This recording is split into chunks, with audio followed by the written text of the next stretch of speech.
a été arrêté. Ce n'est pas le cas de l'espoir qui se levait à ses côtés.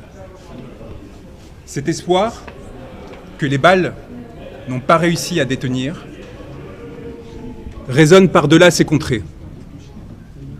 Il s'élève et s'appose dans les cœurs des centaines de milliers d'exilés qui, de Paris à Hong Kong, ont dû fuir la misère que leurs gouvernants généraient.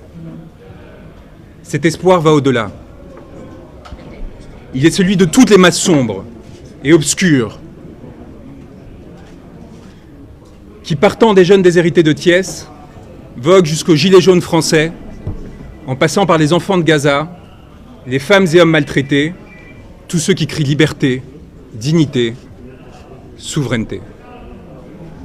Cet espoir, aucune digue et aucun qu'une masse sombre et obscure vous toise, vous et vos décisions d'apparence si fermes et si assurées. Une masse sombre et obscure qui fut celle de vos ancêtres. Qui fut celle qui, en des temps reculés, se leva pour mettre fin au regard clair qui l'esclavagisait et la soumettait.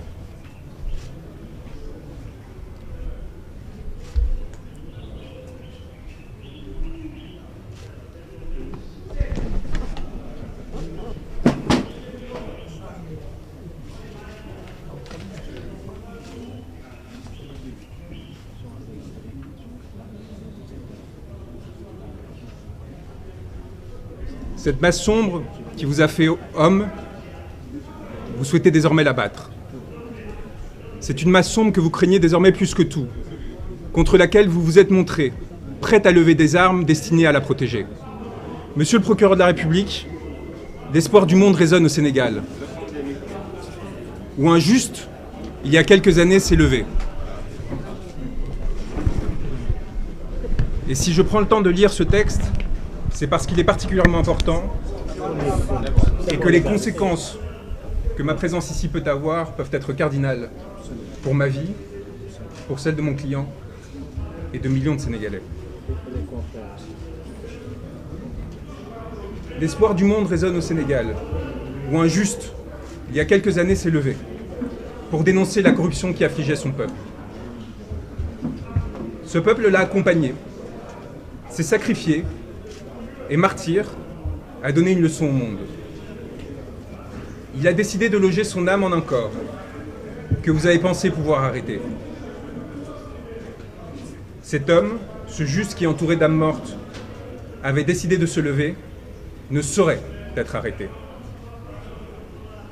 Il y a des êtres qui, se levant, décident que les astres appartiennent à tous et non à ceux qui se sont prétendus vouloir gouverner.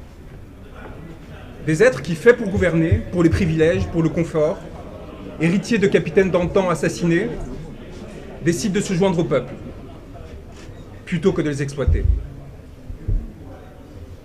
Vous avez fait le choix, monsieur le procureur, de la morbidité, d'un pouvoir décadent qui, dans sa fuite en avant, n'a pu trouver que la force à opposer un peuple qui lui réclamait le respect. Vous avez perdu, ce faisant, à nous, hommes de droit, notre respect. Aujourd'hui, au Sénégal, un pouvoir a pris l'odeur et l'apparence de l'ambition frustrée, de la soumission au néant, qui donne l'impression, éphémèrement, de goûter à l'absolu. Ce pouvoir a fait le choix du cadavre, monsieur le procureur, et vous avez décidé d'y accompagner. En vous attaquant à Ousmane Sonko, vous faites allégeance à la mort, contre ceux qui défendent la vie. Je suis venu vous dire, au nom de cet homme que vous a décidé de faire emprisonner, que nous n'avons pas peur. Que nous avons l'âme tranquille des hommes qui luttent et qui observent sans dédain ni pitié ceux qui s'offrent à la servilité. Je suis venu prêter main forte à ceux qui ont décidé de défier le malheur et la fatalité. À ceux qui ont décidé de tenir droit contre ceux qui les veulent plier. Au Sénégal s'engage le devenir d'un continent qui a porté l'homme tutoyé les astres, et que l'on a pour cela longtemps persécuté. Un continent qui désormais fait l'histoire et la domine, s'apprêtant à en écrire les pages les plus glorieuses, dans l'aspiration au bonheur et à la dignité.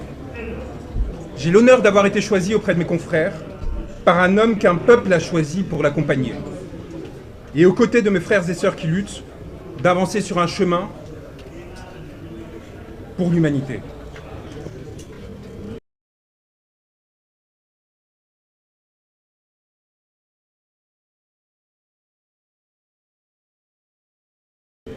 Au Sénégal s'engage mon devenir, puisque vous avez décidé de m'y faire arrêter, signifiant au monde que j'étais recherché.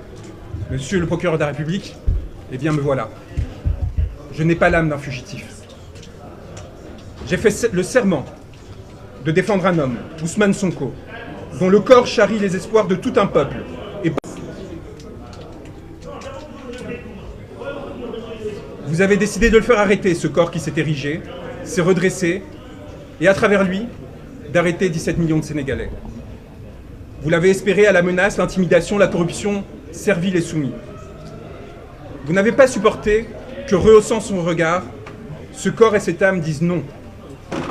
Non, je ne céderai pas. Non, je ne me soumettrai pas. Non, je ne me plierai pas. Trop de siècles sont passés, j'aspire désormais à la liberté et à la souveraineté. C'est donc tout naturellement en tant qu'avocat, mais également en tant qu'homme, qui sait ce qu'il doit aux siens, à tous ceux qui luttent, quelle que soit leur origine et leur couleur de peau, que je suis venu me porter à ses côtés. Et c'est donc naturellement que vous m'avez voulu arrêter. Moi, comme d'autres confrères et consoeurs, comme tant de journalistes, comme tant de citoyens. Car vous savez les reconnaître, monsieur le procureur. Les hommes qui, disant non, menacent vos intérêts. Je suis venu vous le dire, monsieur, que vous pouvez arrêter un homme, mais que vous ne pourrez rien contre la vague et le ressac qui viendront par la suite vous frapper.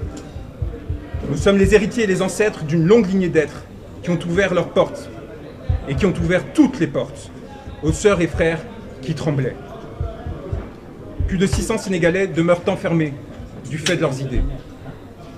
Vous pourrez en arrêter 1000 autres, monsieur le procureur. Vous ne pourrez rien contre les champs humains que leurs mots et gestes s'apprêtent à ensemencer. Monsieur le procureur, je suis venu ici à Dakar vous dire que nous serons vos spectres et que plus jamais vous nous échapperez. Dans la nuit, dans le jour, aux côtés de ceux qui successivement se lèveront pour la justice et la vérité, vous nous aurez à vos côtés. Âme rôdante, torturée, pillée, assassinée, prête à frapper. Je suis venu vous dire, et je finirai là-dessus, qu'il n'y a de tranquillité que pour l'homme libre et pour celui qui à l'homme s'est voué. Les crimes que vous avez commis, messieurs les gouvernants, messieurs les magistrats, messieurs les hauts fonctionnaires, que vous avez autorisés, ordonnés, se sont inscrits dans la chair de l'humanité, imprescriptibles, et reviendront toute votre vie vous hanter. Et nous serons leurs garants, ceux qui s'assureront que plus jamais ces morts, ces blessés ne soient oubliés.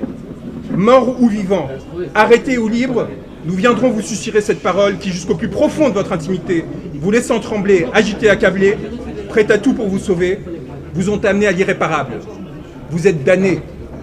Votre vie, désormais, est prise entre les raies de la fatalité. Vous êtes la tragédie, et vous rêvez de nous y emporter. Nous demeurerons solaires auprès de nos frères arrêtés, torturés, tués. Nous porterons leur mémoire, leur nom, de Falafleur à Papa Madou Keïta. Nous relayons sans cesse et sans craindre de tomber, sans craindre votre barbarie ni votre sauvagerie, votre obsession du pouvoir et de l'indécence, notre souveraineté et notre liberté.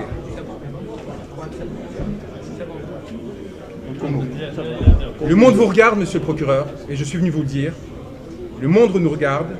À cet instant, les spectres que vous et vos ancêtres, qu'ils soient colons, exploiteurs, maîtres ou traîtres, ont enfantés, à ce moment-là, ils se réunissent et ils se complotent pour qu'en ces terres rejaillissent enfin beauté et liberté.